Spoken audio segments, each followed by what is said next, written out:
Саламатсызбы Алтынай айым, студиябызга кош келиптирсиз. Саламатчы.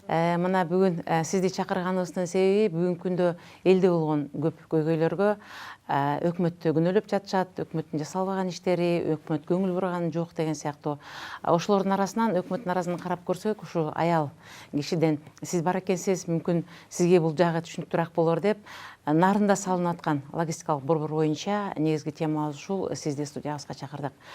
Элди кызыктырган суроо бул ошол бизге бүгүнкү күндө айтылып атат, ал жерде 15-20% эле кытайлар келип иштейт, калгандары биздин кыргыз жарандары иштейт деп.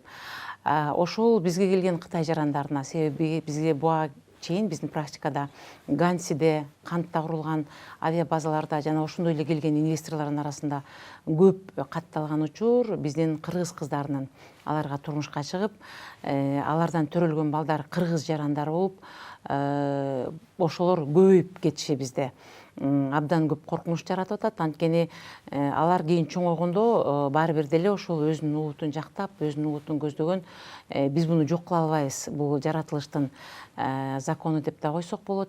Ошол кытайлар бизге келип иштегенде, түзүлгөн келишимде алардын бир коопсуздугу же болбосо алардын бир укугу чектелгенби ал жерде, же алар Гансиге келген жумушчулардай эле келип эле бизде иштеп эле Кыргызстанды аралап, гүлгө барып эс алып, каалаган кыргыз кызына үйлөнүп турмуш кура берсе болобу?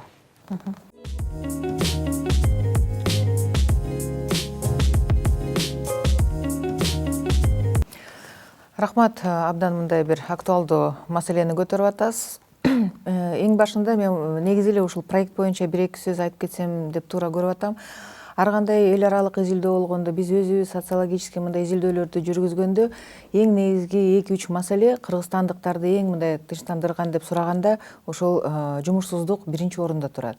Анан албетте ошонун айынан канча деген мына миллионго жакын биздин жарандар, жаш кыздар, уулдарыбыз, кыздарыбыз миграцияда жүрөт. Анан ошону кантип чечиш керек деп ар кандай площадкаларда сөз кылганда баары эле айтат жумуш орундарын түзүш керек деп. Бизде тилекке каршы бүгүнкү күнү ошол эмгек рыногунда бир дисбаланс болуп калганда, бир жылда бир 70 000, 80 000 жаш кыз уулдарыбыз ошол окууну бүтүп жумуш рыногуна атташат.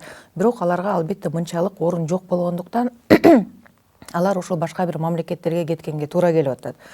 Анан эми канча жылдан бери биз болсо ошол если ат башына алсак, биз жалпы эле биздин бир мындай саясатыбыздын эң негизги приоритети ошо инвестицияларды тартуу. Тышкы инвестор болобу, ички инвестор болобу, жумуш ордун түзүү, экономиканы көтөрүү деп айтабыз.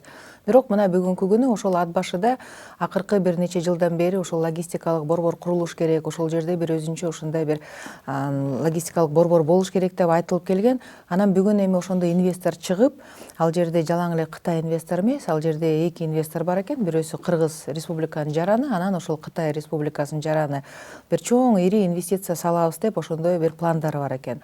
Албетте мен элди дагы түшүнүп турам. Балким өкмөт тарабынан дагы жанагындай сиз айтып кеткендей түшүндүрүү иштери балким азыраак болуп аткандыр.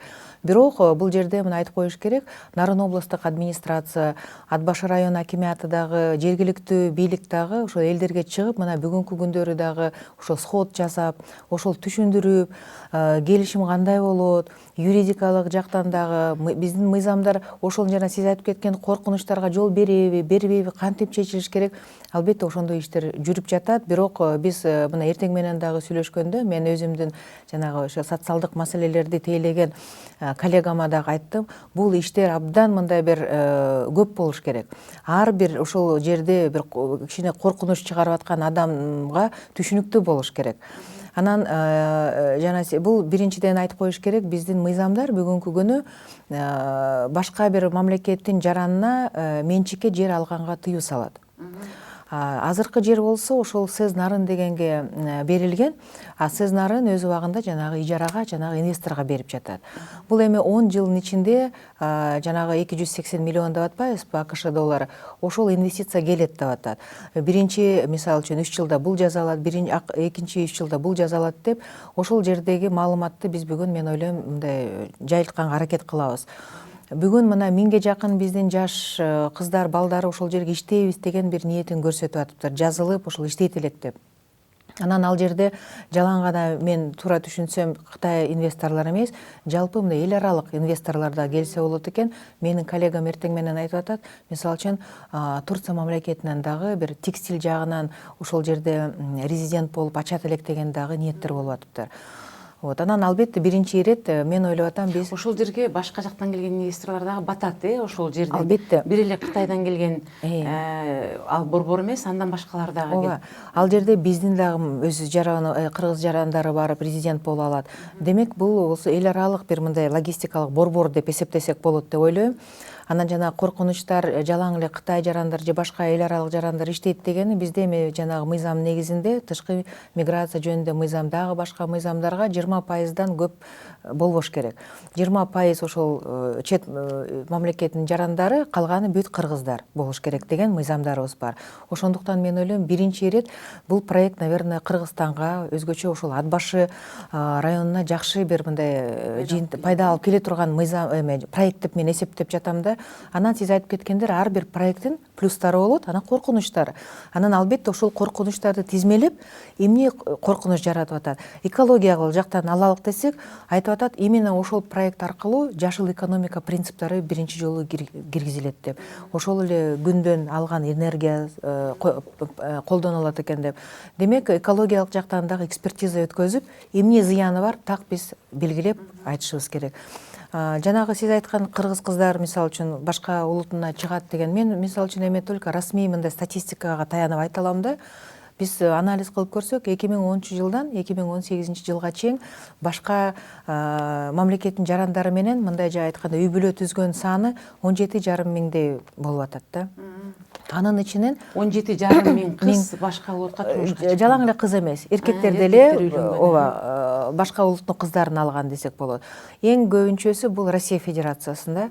Бирок мен ойлойм бул болсо биздин эле Кыргыз улутундагы Россия Федерациясынын жараны болгон деп эсептелип атат да. Казакстан Республикасы менен Өзбекстан Республикасы менен ошолор менен эң көп экен. Анан эми Кытай жарандарын алсак, ошол эле расмий статистика 60 деп белип атат. Бул ошол жанагы канча жылдын ичинде. Ошондуктан мен ойлойм бул жерде албетте жанагы сиз айткандай келишимге андай биз эмете албайбыз, тыюу сала албайбыз. Анткени бул биринчиден бизге ошол эле эл аралык коомчулуктан дагы Кыргызстанга мен ойлойм бир мындай предупреждение болот десек деле болот. Анткени бул негизгиси адам укугу. Адам укугу. Албетте ар бир адам өзү билет. Анан ошол Кытай жарандарын алса, мен ойлойм эми башка менталитет, тил маселеси бар. Дароо эле ошол алар келсе эле биздин кыздар турмушка чыгып алат деген коркунучтардан алыс болушубуз керек деп ойлойм да. Анан албетте ошол эле миграцияга кайрылып келсек, канча деген мына жарандар бүгүн миграцияда жүрүп, балдары кароосуз калды. Бирок ошол жумушчу орундар түзүлсө, мындай чоң бир мындай перспективаны алсак, ата-энелер балдарын өздөрү тарбиялат. Анан ошол жерде мен ойлойм тарбия маселеси жатат. Кантип балдарды, өзгөчө кыздарды тарбиялап, жанагындай коркунучтар болсо ошону түшүндүрүү иштери менен алып барып, билим деңгээли бийик болсо, мен ойлойм жана эмелерден коркпой эле койсок болот депчи. Ошондуктан менимче мына бүгүн мындай мен ал тармакты өтө тейлебейт экенмин, экономикалык жактан көбүрөөк болуп атат. Бирок мынтип жалпысынан карап көрсөк, мен ойлойм Кыргызстанга пайдасы көбүрөөк го бул проекттен. Ошондуктан биз өзүбүз бир жагынан келгиле инвестиция тарталык, инвесторлорго баардык шарттарды түзөлүк деп, анан ошол эле моментте кайсы бир мындай күчтөр жок бул жаман проект деп мындай бир кур сөз менен деле айтып аткандай болуп атат да. Ошондуктан мен сизге макул кошуламын. Биз түшүндүрүү иштерин күчөтүшүбүз керек. Өкмөт тараптан областтык администрация, райондук деңгээлде өзүнчө башкаруу органдары ар бир керек болсо айылга, ар бир үйгө керек болсо түшүндүрүш керек. Анан мен ойлойм, эми убакыт көрсөтөт. Жанагы инвестор өзүнүн жанагы алган өзүнө кепилдиктерин аткарбаса, мынча акча салып, ушу жылда мынча эме болот деп эметпесе, мен ойлойм юридикалык жактан келишимди бузууга деле барган учурлар каралган мыйзамда.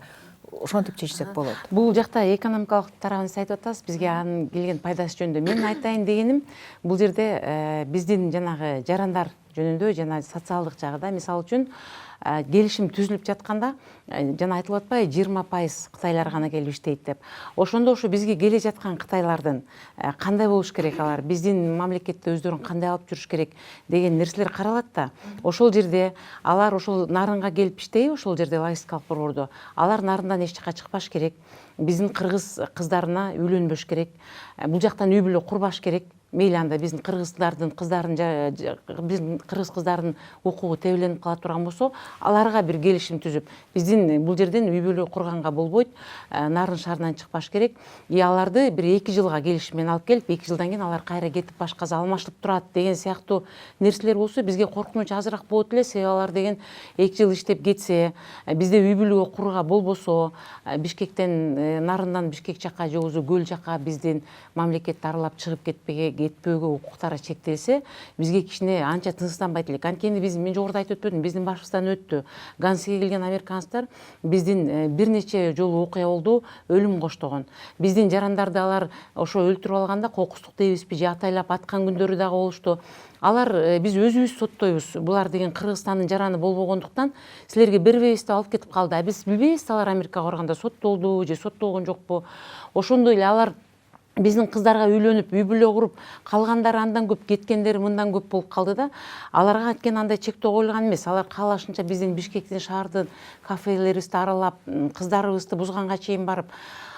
Бүгүн ошол кытайларга ошондой мүмкүнчүлүк берип койсок, алар бир жыл иштегенден кийин ошол эле биздин Гансиден көргөн биздин кыргыз улутунун кыздарынын же болбосо биздин элдин көргөн кордуктарын кайра көрүп калышпайбы деген маселени кантип биз бүгүн элге түшүндүрүп жеткиребиз. Мына эми элестетсеңиз, биздин да канча деген жана балдарыбыз четке чыгып атат. Анан балким аларда дагы ошол Россия Федерациясында болуп ошондой бир чектөө киргизип койсо, мына Тюмень шаарына келдиңби, ушул заводуңан чыкпайсың десе, бул дагы туура эмес да. Анан мен ойлойм, эл аралык практикада андай жок.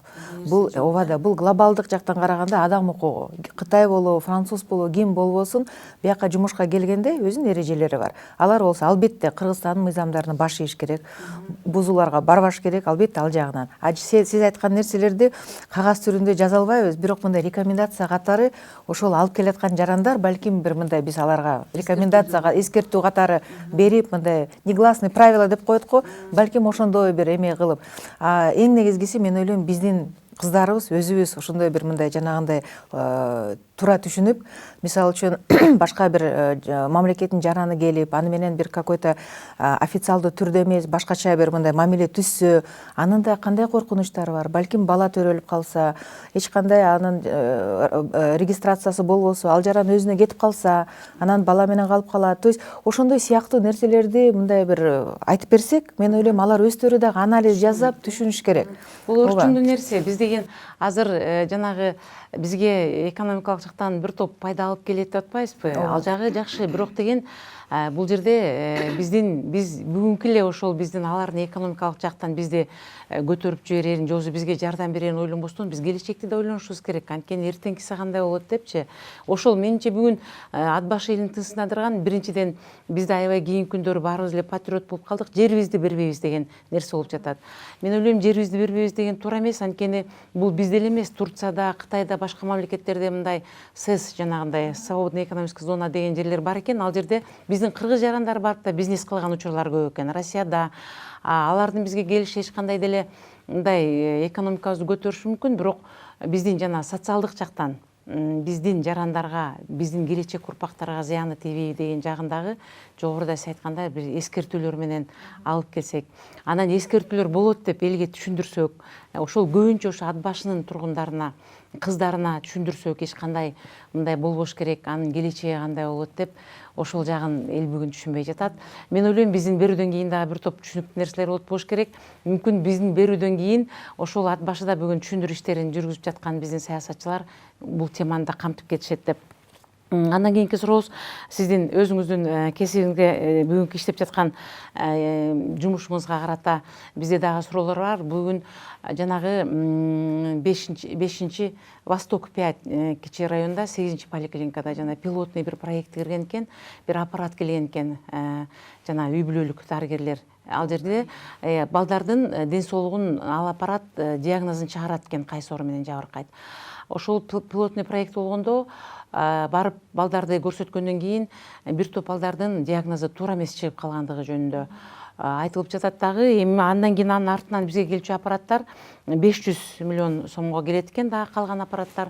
Биз буларды коюп алып, анан эртеңки күнү дагы эле ошондой бир ооруларды алар далилдей албай калып, анан элдин алдында уят болуп калбайбызбы деп ошол суроо менен кайрылайын дегем. Анткени бүгүн жана коопсуз шаар боюнча бизде бир канча чырлар болуп, аягында ошол нерсени кабыл алган биздин чиновниктер күнөөлүү болуп, өзүңүз көрүп жатасыз, бүгүнкү күндө кээ бирөөсү даже абакта жаткан учурлар да болуп жатат.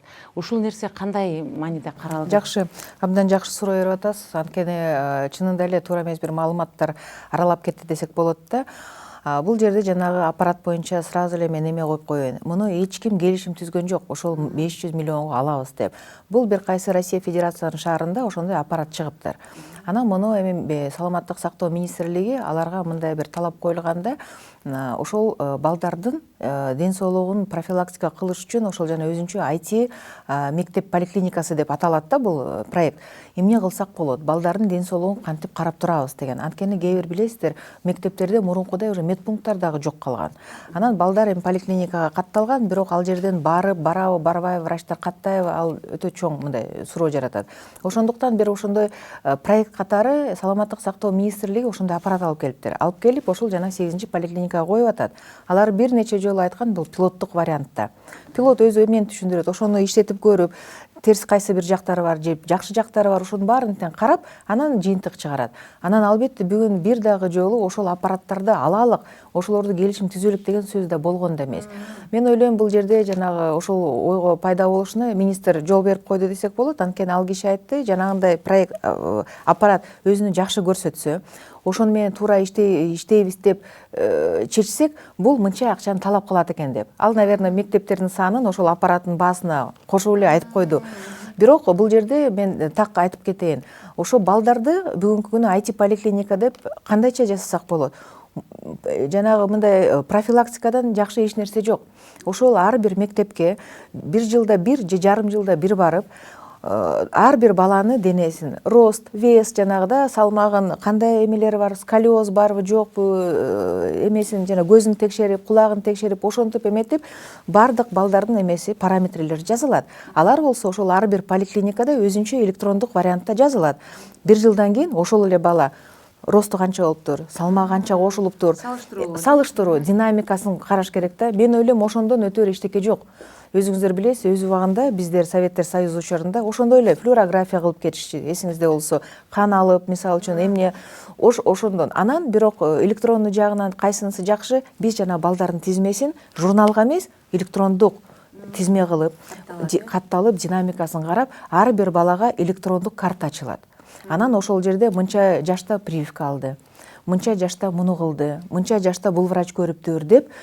Бирок мен ойлойм, бир жылда бир кем эмес, биз балдарыбызды ар бир 2200 мектепти кыдырып, ошондой текшерүүдөн өткөрүбүз керек. Ал жерде ошол кан, мисалы үчүн базовый кан алып, флюорографиядан өткөрүп, жанагындай физикалык параметрлерин карап, анан бир жылда бир ошону менен анализдеп, могу баланын бою өспөй калыптыр, могу бала арыктап кетиптир, могу баланын сколиозу жок эле быйыл пайда болуптур деп, мен ойлойм, ошондо гана биздин мындай балдарга жакшы бир мамиле жасаган болобуз. Ошол максатта алынып келе турган аппарат болчу бул, Ооба. Бирок бул аппаратты азыр айтып атат, бир мындай 40%га чейин погрешность бар экен деп. Анан албетте жана пилоттук вариант, ал канча бир нече айдан бери турат. Анан жыйынтыгын көрөбүз да, врачтар менен сүйлөшүп. Азырынча бул маселе чечиле элек. Конечно, муну эми уже все келишип, анан 500 миллион деген, мен ошондон алыс болууга чакырамын.